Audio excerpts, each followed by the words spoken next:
Now we've got the governor of California, Gavin Newsom. Thanks so much for joining me. Good to be with you. So we have two pieces of news that kind of diverge here. We have the news that California has gone from the fifth biggest economy in the world to the fourth biggest economy in the world. So major an accomplishment for California. That happened at the same time that we found out that at a federal level, the U.S. economy contracted, actually shrunk 0.3%, especially compared to the rest of the world, which saw economic growth. And so can I get your reaction to that dichotomy here between, California's economy growing at the same time that Donald Trump has overseen the contraction of the U.S. economy? Well, I appreciate the frame, and there's promise and peril in that frame.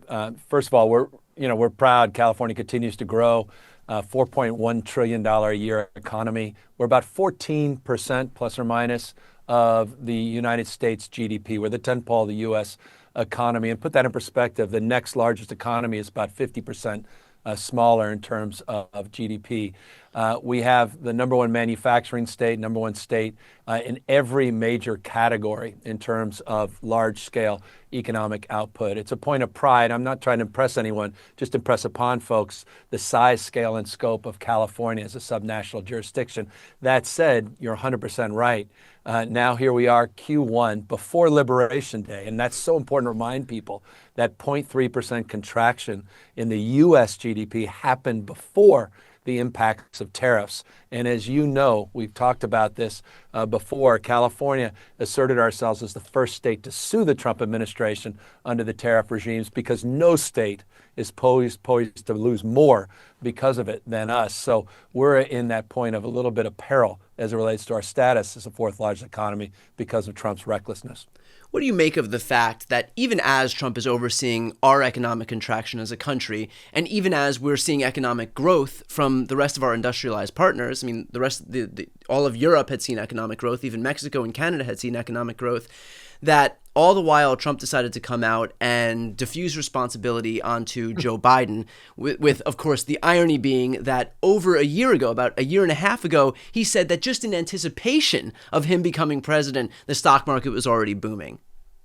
Plays us for fools. You're 100% right. Now, the challenges in our bifurcated media environment, folks may not even be familiar with that side-by-side that's been well presented. Anyone who's sort of learned it in the context of truth versus reality, and it relates to Trump and what he asserts. And on his propaganda networks, you'll never see that compare and contrast. But look, this is so typical, right? He's just always been the victim. He's never been responsible. He'll never be accountable. And there'll be 4 years of this. There's no doubt. Anything that goes wrong is someone else's fault. The buck does not stop in the Oval Office. And it's a hell of a departure. And I'll tell you, as a guy with 4 kids, it's not the kind of thing that we try to teach our kids. It is about, taking responsibility, being accountable. And that's just completely devoid of anything that Trump has promoted in the past. And so it didn't surprise me that he did that again. And the absurdity of it is extraordinary. I mean, I'll remind everybody, and you don't need to be reminded, and 90% of people watching don't need to be reminded. The economy was booming. We were the envy of the world. Inflation was cooling. We had the lowest unemployment in 60 years for women, for Hispanics, for African Americans, lowest uninsured rate. We had industrial policy that was worker-centered. We had a manufacturing strategy that was beginning to take shape. The CHIPS and Science Act was bringing supply chains back home. We had an infrastructure bill that was envy the world, $1.2 trillion.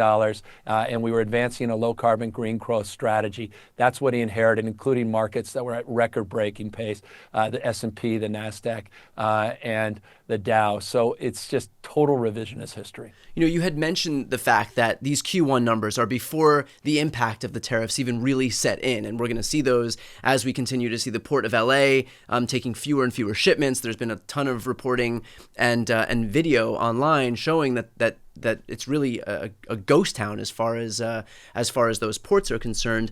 But with that said, he's already come out and tried to preemptively diffuse responsibility for the next quarter, saying that even if the numbers are lower next quarter, that's also going to be Joe Biden's fault. And so what do you make of that, of the fact that, it's bad enough already that over 100 days into his term, a term during which he this is the stock market is a reflection of his own presidency. But even despite that, he's already looking into the future, knowing full well the impacts that his own tariffs are going to have, and diffusing responsibility off of that too.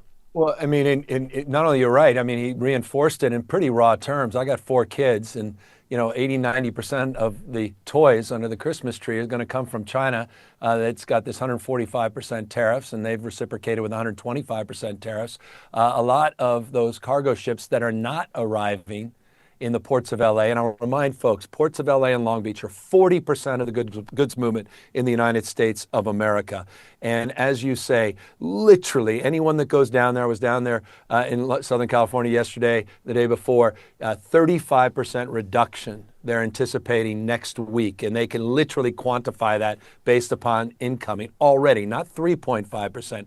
35%. And in those cargo ships is back to school materials. In a few months, it will be those toys for Christmas, unless we rationalize the insanity of these trade policies and these tariff policies that the Trump administration's advanced. But look, he said something, and forgive the long-windedness, but it has to be underscored as a parent, that was pretty shocking. And had Biden done this, you could just imagine the primetime lineup at Fox, how they'd be lit up, where he said, well, maybe young girls can't have, $20 or whatever, maybe just $2, and maybe they have to spend a few bucks more. I mean, he's all but acknowledging what he denied for all this time, that it's going to cost more money, it's going to impact the goods that are imported in the United States, and it's going to directly impact real people and their families in a pretty emotional and raw way. You think it's fair to say that Donald Trump is ushering in a war on Christmas here? How dare you suggest that? Hey, I mean, look, this guy said the economy was, he sort of manifests the things that he asserts, he begins to manifest in so many ways. I could see that talking point as one that will be available to many of us on the progressive side very shortly. Well, look, we've spoken about the dichotomy between California's economy and the U.S. economy more broadly. There is also one point of light as far as California is concerned, and that is our population growth. And this idea that really emerged during COVID, that there was a mass exodus of Californians into other states, really became a point of concern, not just for the immediate impacts in the presidential election, but we have a census coming up in a few years. And so can you bring us up to date in terms of what this population increase looks like for California? No, this is incredibly important, not only now with the 4th largest economy in the world, not only do we continue to advance in next generation technology as it relates to AI, where we dominate the world and we continue to lead in innovation, entrepreneurialism, half the venture capital in the country, over half, 57% of all the unicorn companies, those are private companies worth over $1 billion, reside in California. More Fortune 500 companies here than in over a decade. For those that thought all the companies were leaving the state, it's just made up, including population.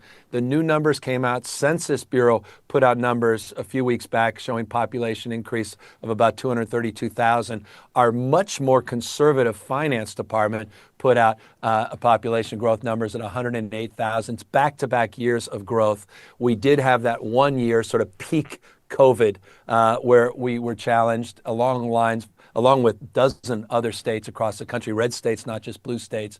But this narrative of mass exodus, enough. That's old talking points. People have to give that up. There's a lot of California derangement syndrome out there. And I think we continue to outperform, and we continue to show our critics the door. Do you happen to have the numbers in terms of the population growth for other states that threaten the supremacy of California, states like Florida and Texas? Do you know what their growth looked like in this past year?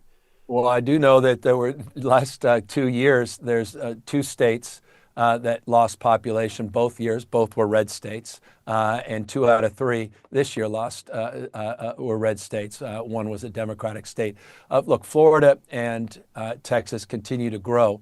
But also Florida and Texas continue to struggle with gun death rates that are substantially higher than blue states, with productivity rates that are substantially lower than blue states, with wages that are substantially lower than blue states, with life expectancy that's lower than blue states, infant mortality, maternal mortality that are more challenged than blue states. And so I just think it's important that our state of mind include all of these broader indices. And those are 2 states, by the way, with the most regressive taxes in America that tax their poor more than blue states tax their rich.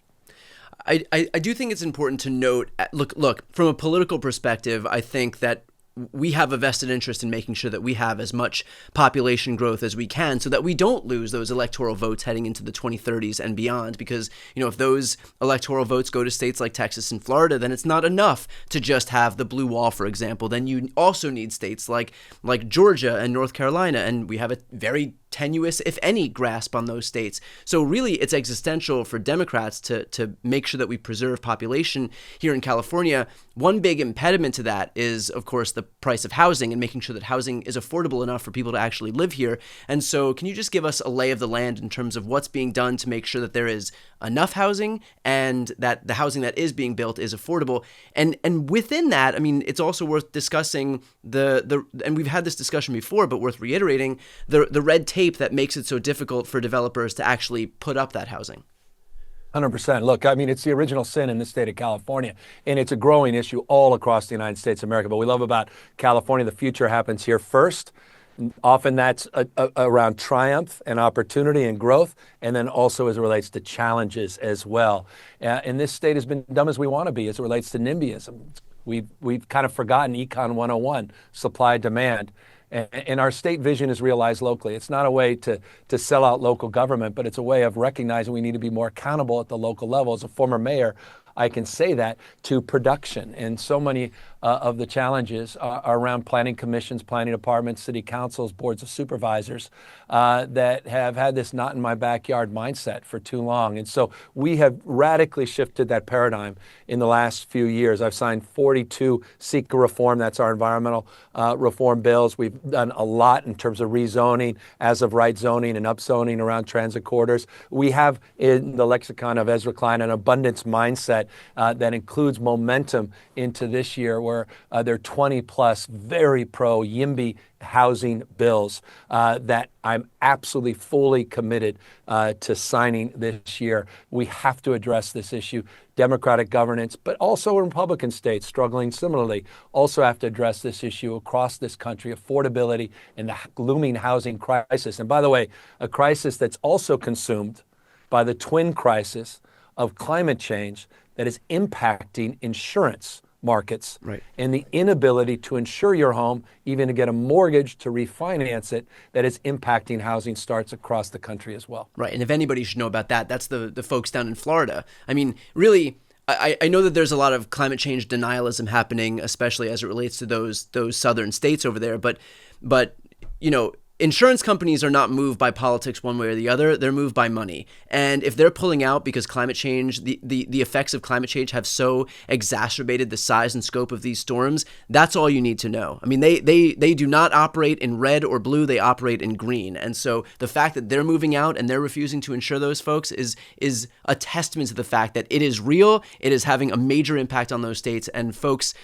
left, right, and center all have to pay attention to the effects of climate change here. We are heading toward midterms, and obviously, in the political zeitgeist, everybody's always looking toward the next election. But we have 18 months here, and so I'm curious, as you head toward November of 2026, this is your last term in office, what you want your focus to be, what you want your legacy to be, and what you're going to do with these last 18 months, as you head toward the end of your term, that really you want folks to remember you by in terms of your time as governor.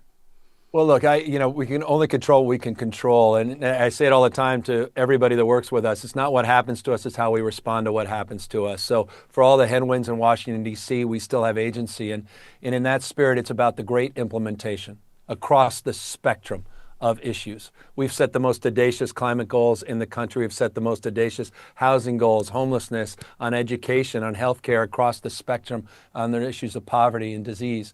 And so now it's about being accountable and fully implementing. Let me give you an example. Pre-K for all. We're fully funding, and this year we'll complete a brand new grade in the state of California, after school and summer school for all, fully finishing the job on that. Community schools, hundreds and hundreds of community schools that we finally have now fully funded and are implementing. On healthcare, we have universal healthcare in the state of California, regardless of pre-existing conditions, ability to pay, and regardless of your immigration status. On childcare, we're making progress across the spectrum of issues as it relates to our environmental efforts to reduce reduce our greenhouse gas emissions, and obviously change the way we produce and consume energy. We have audacious goals and we want to reach them. So we have a whole numeric. I have something, and I'll torture you on this. We have an OKR process for all my state agencies, which are objectives and key results. We measure against that. I put up a new accountability website, if you want to check it out, accountability.ca.gov, to hold ourselves accountable to what we said we were going to do, what we're asserting we are doing, and the timelines that we proposed. And we're also pushing back, if I may say, with a new facts site around California facts to push against all of the misinformation and disinformation about our state, which is incredibly important to our reputation, to the spirit and pride that I feel, and I think obviously tens of millions of Californians feel about their state. And so that's my state of mind as we run the 110-yard dash through November of next year. We take back the damn House of Representatives. Then we can start focusing on the guy or gal on the white horse to come save the day in 2028. And finally, as this California gubernatorial race shapes up, heading toward 26, are you going to be endorsing, depending on who ultimately is in that final spate of candidates? Well, I've got my lieutenant. I got every one of my friends in this race. I mean, literally. That's why I'm asking. You can't even make this up. And then Yeah. we have the former Vice President of the United States, Kamala Harris, who's one of my oldest friends, even before, and actual, like real life, by the way, if you're wondering, people rolling their eyes, before we were both in politics. We spent a great deal of time together. I can't even get into details except to say that we've known each other for longer than either of us have ever took an oath of office. And the idea that she's even thinking about it is pretty extraordinary as well. So we'll see what she decides, because I think right now the entire field, just to be candid with folks and to be straight with folks, is really going to be determined who's really going to run or not on the basis of her decision. Well, Governor, I appreciate you taking the time, and talk to you soon. Take care. Thank you for having me.